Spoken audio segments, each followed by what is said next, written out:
During the Second World War, some of the most devastating naval battles were fought. In both the Atlantic and Pacific, control of the high seas were deemed critical to winning the war. Undoubtedly, the most devastating naval disaster of the war was the Japanese attack on Pearl Harbor. But the greatest U.S. naval tragedy ever to take place on the high seas occurred on a warm July morning just days before the end of the conflict. It involved a Japanese submarine captained by Matsushiro Hashimoto and the Navy's heavy cruiser, the Indianapolis. Just a few days earlier, the Indianapolis had completed possibly the most important mission of the war. It carried parts of the atomic bomb to Guam. So the ship which would help bring the war to a swift end would itself come to sudden destruction. Its crew numbered over 1,100. After being hit by torpedoes, it's estimated that over 800 men were forced into the water. Hoosier James O'Donnell was aboard the Indianapolis on that fateful night. He was asleep on the deck when the torpedoes hit. Just like if you've ever been in an earthquake or anything and felt the whole thing just jump up and down, it did that about 3 times. And when it woke you up, of course, right away, and I looked forward, and all you could see was a big flash of flame and everything. And as I understand, it took the bow off, and it hit back a little farther than that. Supposedly, we took 2 torpedoes, and one of them took the bow off, and the other hit in the ICC room, which was the communications center. So we went to a basket, which they're had all rolled around the ship, different places, and to get these K-Pox, these big life jackets. And I found 2 of them in one of them, give them these other 2 fellows. Then we went to another, and I found one for myself. And we waited for a while, and then finally when it rolled over and was on its side, well, then I went over the side, and I went between the shafts where the screws are, you know. I went between the shaft and the bottom of the boat, ship, not a boat, ship to, before I hit the water. Now the men were in the inhospitable environment of the Pacific. After a few days, many men began to give up hope, drank the poisoned salt water, and died. Others, however, continued to hold out. You got to stop and realize now that all that's sticking out of the water when you got one of those K-Pox life jackets on is your head right up in here, see? And you got the sun beating down on you all day like that, and the oil we were in burnt your eyes, and then you get in the evening where it maybe drops for a few degrees, well, it's cool, cold, so to speak. And I think it just preyed on a lot of guys' mind, and a lot of them would get hallucinations and say, well, I'm going to swim over to the island, and there's no island out there. And then another guy'd say, well, I'm going down to the mess hall and get a drink of water and swim out a little way and dive down and probably drink some salt water and everything, just make you delirious. Well, you just got to have hopes and everything and not give up, you know, and no matter in what you do, if you give up, well, you're lost. After 4.5 days in the deadly waters of the Pacific, help happened by. An oil slick mistaken as a possible enemy target caused a routine patrol plane to discover the men. The first rescue plane on the scene was that of Hoosier native Lieutenant Adrian Marks.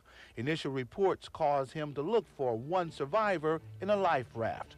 But it was only as Marks flew over the area that the tremendous measure of the tragedy became apparent. We dropped them a great big package of rations with water in it and food and all sorts of goodies. And they said they don't seem to be able to handle it. They can't use it. They're not opening it. And that worried me very much. And then in a minute or two, they called up and said, we see men being eaten by sharks. And that really sent cold shivers up my back. With the men in the water disoriented, Marks decided to take desperate measures. He landed his PBY on the open sea and began to take on survivors. We had that airplane filled full of men like sardines in a can. And we had them 3 and 4 deep in the fuselage, lying one on top of another.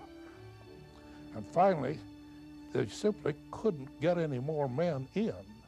And at that time, I cut the engines, streamed a sea anchor, and I climbed out of my cockpit up over the wing, and we went back, and we found a whole bunch of men in a group, and we brought them, and we hauled them up on top of the wing. After the rescue, the world was amazed to learn that the Indianapolis was destroyed. Its captain, Charles McVeigh, was court-martialed and found guilty, a fact which many of the survivors resent. The only thing he was convicted of was failure to zigzag. The captain of the submarine, Hashimoto, stated that he had that ship bracketed so that it wouldn't have mattered whether they had zigzagged it or not. He would have gotten it. Periodically, survivors of the Indianapolis meet in the Hoosier capital. This aging generation of heroes want nothing better than for a memorial to be erected on behalf of those who perished. Ed Boldock has been working toward this end for years. We've been trying to get this for many years, and we was fortunate enough that the city of Indianapolis, through Marsh's company and everybody wanting to get this, we finally received the luck from the city, and we've got a piece of land now, and now the survivors are real happy that this is finally going to come true. Happily, in recent years, progress has been made.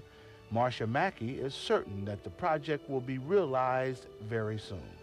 We were able to put together a deal where they could get a site right on the canal for this memorial, and it will be, construction will begin on it real soon, and we hope to at least have it partially completed, enough for a partial dedication in July of 1992 when the survivors are here for their reunion. It's a rather stylized version of a ship. It's made of black granite with a lighter gray granite base, and the names of all 1,197 men will be engraved around the base of it. So you can walk right up to it and touch it. It will have a little reflective pond in the back of it. It really is a beautiful memorial and a fitting tribute to these people. 3 wars and 2.5 generations ago, World War II was a stark reality. But today, its veterans are aging and its memories fade. That's why, for the survivors, establishing a memorial is of the utmost importance.